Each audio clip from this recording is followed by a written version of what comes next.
पुढची बातमी आहे वैष्णवी हगवणे आत्महत्या प्रकरणाच्या संदर्भात हगवणे कुटुंबाला आज वेगवेगळ्या कोर्टामध्ये हजर केलं जाईल। जेसीबी विक्रीच्या व्यवहारामधील फसवणुकीच्या संदर्भात आज ही सुनावणी पार पडेल। शशांक आणि लता हगवणेला आज म्हाळुंगे पोलीस अटक करणार आहेत। आज खेड कोर्टामध्ये त्यांना हजर केलं जाईल। प्रशांत येळवंडे यांनी जेसीबी खरेदीच्या व्यवहारामध्ये तब्बल 11,70,000 रुपयांची फसवणूक झाल्याची तक्रार म्हाळुंगे एमआयडीसी पोलीस ठाण्यामध्ये केली होती। तर दुसरीकडे वैष्णवी मृत्यूच्या प्रकरणामध्ये हगवणे बाप लेकाची आणि बाळाची हेळसांड करणाऱ्या निलेशची पोलीस कोठडी आज संपते आहे। निलेश चव्हाणसह राजेंद्र हगवणे आणि सुशील हगवणेला आज पुणे सत्र न्यायालयामध्ये हजर केलं जाईल। त्यामुळे आजच्या सुनावणीत नेमकं काय होणार याकडे सगळ्यांचं लक्ष आहे।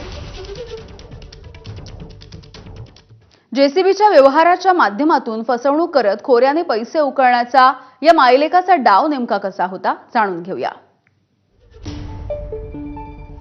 लता आणि शशांक हगवणेचा प्रशांत येळवंडेशी 24 लाख रुपयांचा हा जेसीबी विक्रीचा व्यवहार झाला। येळवंडेंनी शशांकला सुरुवातीला 5 लाख रुपये दिले।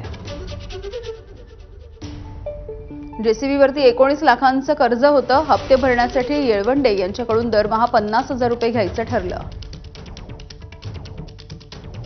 शशांकने हप्ता भरलाच नाही, पैसे स्वतःसाठी वापरले। बँकेकडून जेसीबी जप्त झाला। शशांकने जेसीबी सोडवून आणला, मात्र येळवंडेंना पैसे आणि जेसीबी दोन्ही दिलं नाही। येळवंडेंना शशांक आणि लता हगवणेकडून 11,70,000 रुपये येणं बाकी होतं। पिस्तुलाचा धाक दाखवत हगवणेंनी येळवंडेंना धमकीची भाषा वापरली।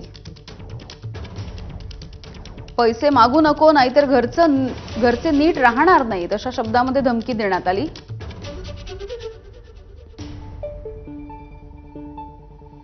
आणि या प्रकरणाची आज सुनावणी होणार आहे।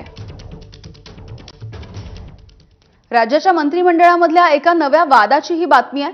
कॅबिनेट मंत्र्यांकडून अजूनही राज्यमंत्र्यांना